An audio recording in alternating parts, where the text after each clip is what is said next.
All right, welcome back in here to Live Now from Fox. I am Andy Mack. President Trump said that potentially the conflict in Iran, he said, was, quote, pretty much complete, as he talked about this being an excursion that had to be done. That's at a press conference earlier today in Doral, Florida. This was the president there just boarding Marine One back at Joint Base Andrews here on this Monday night. He also warned Iran about death, fire, and fury if they potentially try to continue to block that Strait of Hormuz. All right, let's continue on here Live Now from Fox. Bring in Executive Director, friend of the program with the FDD, Jonathan Schanzer. He also said this is pretty much complete, but also Hegseth, the Secretary of Defense, said it's just beginning. How do we square these two? How can both be true? Is it possible? I mean, technically it's possible. We could be near the end or things could be wrapping up. But still very much unsettled with the regime in Iran. And of course, we've heard their threats about closing the Strait of Hormuz. The IRGC has also said that they will determine when this war ends, that the United States opened the war and that they will decide when it's closed. I don't get a sense that we're reaching an end of hostilities. I do know that there are countries that have tried to engage with the Islamic Republic, Turkey being one of them. I've heard about some of the other countries in the region that may have also done some outreach. I am not convinced at all that they have made the headway that Donald Trump thinks they may have. But that said, I do also believe that the Islamic Republic would be quite pleased if the United States and Israel stopped firing, because they've sustained quite a beating over the last week and a half or so. I think they would love nothing more than for this thing to end. So I think some of this might be face-saving right now. The one thing, Andy, that I would note is that I don't think the Israelis are done. And I do think that it's possible that the United States decides that they've, achieved what they needed to achieve from a military perspective, and I would fully appreciate that and understand it. Well, the Israelis are thinking, well, we have a regime to bring down, and as long as the skies over Iran are still clear, perhaps they would go ahead and do that. But that would be, I think, the first sign of diverging interests between the United States and Israel. And we haven't seen that up until now. And I think that'll be an interesting thing to watch. Yeah, and last summer during Operation Midnight Hammer, we talk about the 12-day war. President Trump saying this could be completely over, saying it's very soon, didn't give a timeline. How dangerous, though, could a pullback, if we see one from the United States, be? Well, I mean, I think there are questions that right now I can't answer. I mean, number one, did we get all of the nuclear material? Number two, did we get the vast majority, if not all, of the missiles and the missile launchers? From everything I can see right now, the answer to the first is probably. The answer to the second is probably not. And then there's the proxy project, which, the Israelis are handling that, at least in their own backyard. We're watching them really just take it to Hezbollah, as they've done now for nearly a week straight. And you get a sense that Hezbollah will really not be in good shape when this is all over with. But there's still the Houthis. There's still proxies in Iraq. In other words, the threat of Iran persists. I think the question for the United States is, how weak is weak enough for the United States to pull back? And of course, some of this has to do with the price of oil. Some of it has to do with potential, jitters in the stock market. Some of it might have to do with jitters and unrest within the president's own political circles, within the Republican Party. There's some discord. So I think we're starting to see some of those external economic factors and internal political factors play a role in the president's decision-making. But I am not convinced that he's just going to stop this tomorrow. I think this might be a sign to Iran that he's willing to have that conversation on the right terms. Yeah, and questions at that press conference were basic of, is enough? When is enough enough? And you mentioned that they have a new leader, the supreme leader, the son of the Ayatollah, now potentially in charge. And President Trump said he was disappointed by this pick. What do we make of that decision in Iran, and what does the United States do about it?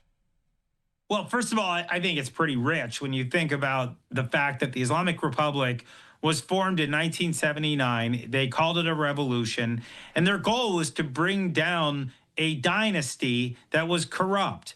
And here we have a regime now that is undeniably corrupt, taking money out of the pockets of its own citizens, so much so that, tens of thousands of people came out into the streets only weeks ago, and 40,000 of them were gunned down in cold blood. And now what we have is a new dynasty taking shape, and it is undeniably corrupt. So I think this is not a good sign. This is not a sign of reform. It's not a sign of moderation. It's not a sign that this regime understands why the United States, why the Israelis, why the Arab world, why the Europeans are all condemning this regime, supporting the strikes, and we are seeing increasingly that they are supporting these strikes. I think it's a fundamental misread of what's going on. I don't know if there was a way to identify moderates or pragmatists within the regime. I think that was part of the goal, finding somebody like a Delcy Rodriguez to try to replicate what we saw in Venezuela after the toppling of the dictator there. I think they may have been looking for that. It was clear from the regime that they were not going to go down that route. And so now Donald Trump has to decide, what does he want to do? Does he want to remove a second supreme leader, the son of the fallen supreme leader? Or does he want to put him or let him stay in there and try to steer him in a different direction with a gun to his head, so to speak?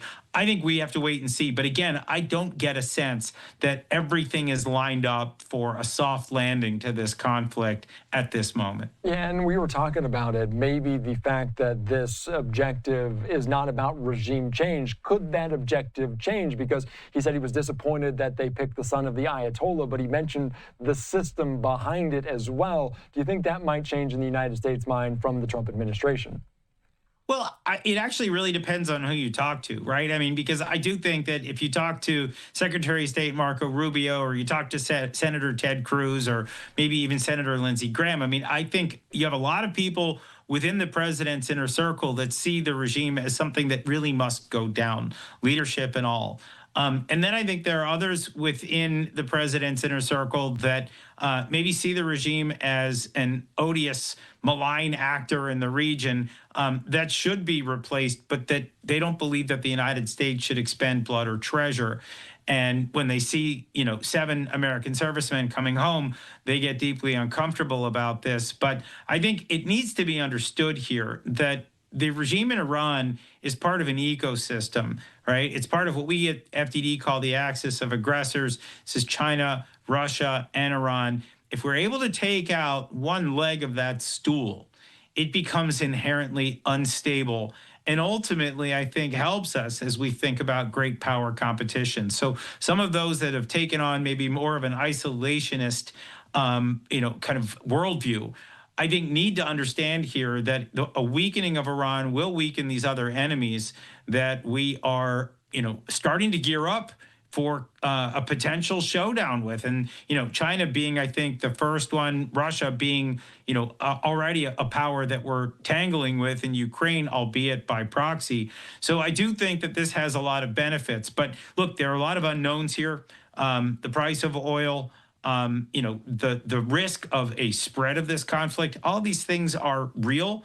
They would be unintended consequences. But look, all of that said, this war has been going remarkably well, according to plan. The United States and Israel have dominated the skies over Iran. And so the risk, at least for now, does not appear to be significant. That could change in another 5 minutes or 5 days. But right now, if the U.S. wants to continue to dish it out to Iran with the help of the Israelis, I think they can gain more leverage.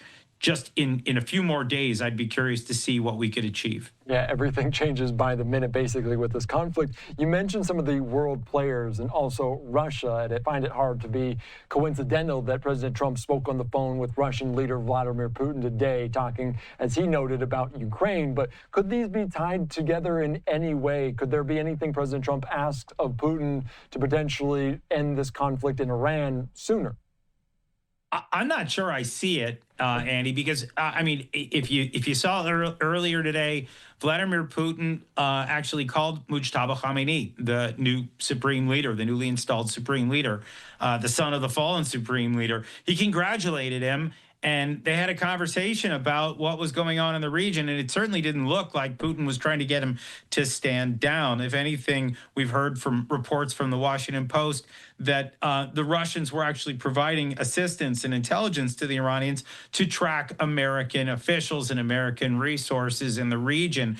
So, yeah, I don't see Putin being very helpful here. I think, if anything, he probably sees this war in Iran as a helpful distraction from the war that he's waging in Ukraine. The more that we are distracted in the Middle East, the more that we are bogged down with Iran, the more room he may have to carry out that continued string of war crimes that he's been waging since 2022. All right, just wanted to get your take on that. Another couple questions at the press conference today with President Trump around that conflict in Iran, or the bombing of an elementary school in Iran, losing hundreds of school children, and he was pressed about potentially a Tomahawk missile, saying Iran threw that into that building themselves. How might that alter it? And does Iran even have these missiles capable of this? Look, I think right now this is still under investigation, but don't expect the Iranians to provide a lot of clarity here. It's not like they're going to conduct an investigation and blame themselves. They will ultimately try to blame the United States. Our understanding is that there was a misfired missile. And that was ultimately what landed on the school. This was in the very early hours of the war. Immediately, the regime began to blame the United States. And I think initial reports suggested that it might have been, that the school might have been near a military installation, or it may have doubled as one. I think that has been revised. But these are fog of war sorts of questions. We saw a lot of things like this, Andy, if you recall, in the Gaza war, where misfired rockets or missiles, landed inside Gaza, killing civilians, and they tried to blame the Israelis. Don't forget, the Iranians are patrons of Hamas. They teach each other some things in combat. I would just say, for now, I'd like to withhold judgment. If the United States was responsible, we will, of course, take responsibility. This is what professional militaries do. But I think there's still ample room for more things to learn, and I would not be surprised if the Islamic Republic was in fact behind errant missile fire. And misinformation is so very critical to some of these, more so than potentially even the truth of it, but the U.S. and the Department of Defense investigating it. I want to ask you about the Strait of Hormuz, because we just saw this post within the last hour from the president saying death, fire, and fury will rain upon them if they do continue to hit or try to stop the flow of oil in the Strait of Hormuz. How critical is it? Because we talk about the fact that the United States has taken out so much of the Air Force, the Navy, the kind of radar systems of Iran. Is Iran even capable of this, and what's the strategy there? Look, they can try. And of course, this is a crucial choke point for the flow of oil to the entire world. When you think about the Saudis and the Kuwaitis and all of these Gulf countries that produce oil, a massive amount of oil flows through this tiny choke point. And so if the regime tried to shut it down, yeah, I think the president is not bluffing. This is the moment that I think he and the Pentagon and the Department of War, they will go scorched earth on the Islamic Republic. Look, I do think that it's important to note that the Islamic Republic has been attacking oil installations around the region in some of these neighboring countries. They have already done damage to the oil economy. They have slowed the production of oil in the region. And the Israelis, as we probably have all seen now, those photos and images of fireballs going high into the sky, they took out some of Iran's oil infrastructure. That did not go over well with the regime. By the way, it didn't really go over well with some folks at home.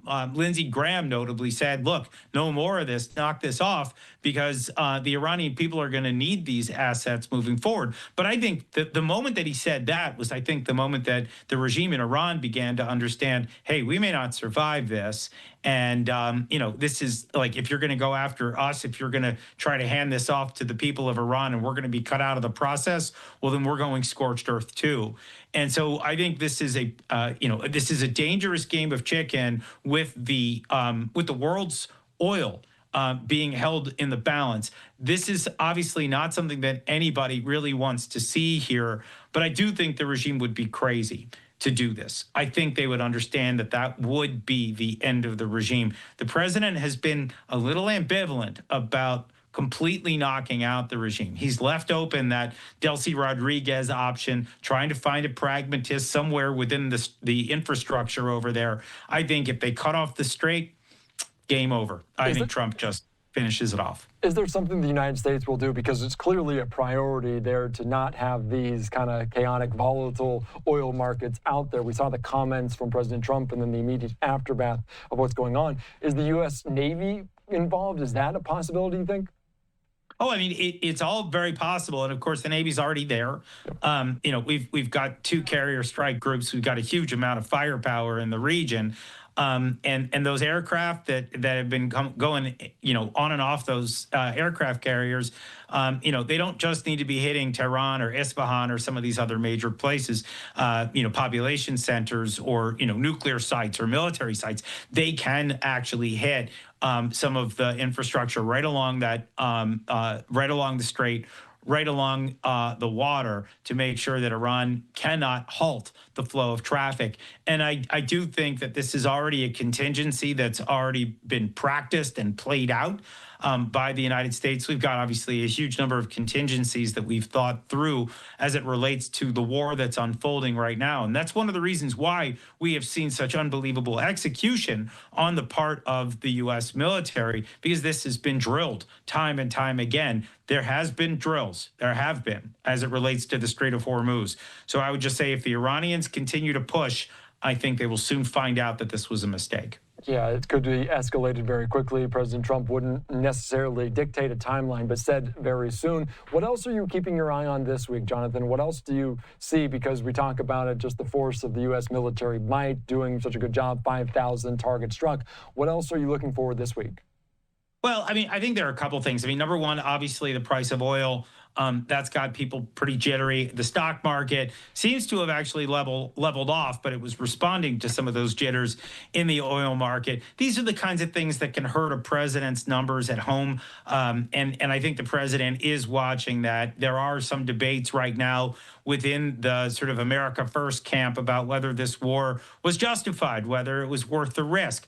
I do happen to think that there's probably a lot of money for the entire region to gain and a lot of prosperity for Iran if this thing is taken to fruition, if we see the fall of the regime in Iran. I would argue that right now, the other thing that I watch that, you know, when I look for things that could go wrong, it's really the weak knees of the Gulf states. They've taken a pretty severe beating. They're not used to this. I mean, the Israelis, they're used to going in and out of shelters. The Emiratis, the Saudis, the Bahrainis, the Kuwaitis, this is not what they're cut out for. They're not used to this. So I think it'll be interesting to see whether they say anything about, you know, what's going on. But the one thing that I'm really watching that makes me nervous is that the Turks appear to have inserted 6 F-16 jets a lot closer to the region. And I don't think the Turks are necessarily on America's side here. I think they're on the Turkish side here. And, you know, they're not great as it relates to relations with Israel. They're not great as it relates to some of the relations with some of the Arab states. So I really don't welcome their entry into this war. I do think that it's good to see that the Europeans are trying to come to the rescue of the Arab states with some missile defense. But broadly speaking, I think we're watching a widening of this war in certain ways. And so I watch that very carefully. You don't want it to widen out too much. I'd like to see this thing end as quickly as Donald Trump and the Israelis had hoped to within the next week or so. I think that would be ideal. And then we can get back to the business of, you know, hopefully empowering the Iranian people, letting them take back the country that was stolen from them in 1979. Yeah, those are some interesting facets. President Trump even noted that he was surprised that they attacked their neighbors in such a way. So lots of different pressure points in this region, in this conflict. We'll see what happens this week. Jonathan Schanzer, thanks so much for your insight here on Live Now.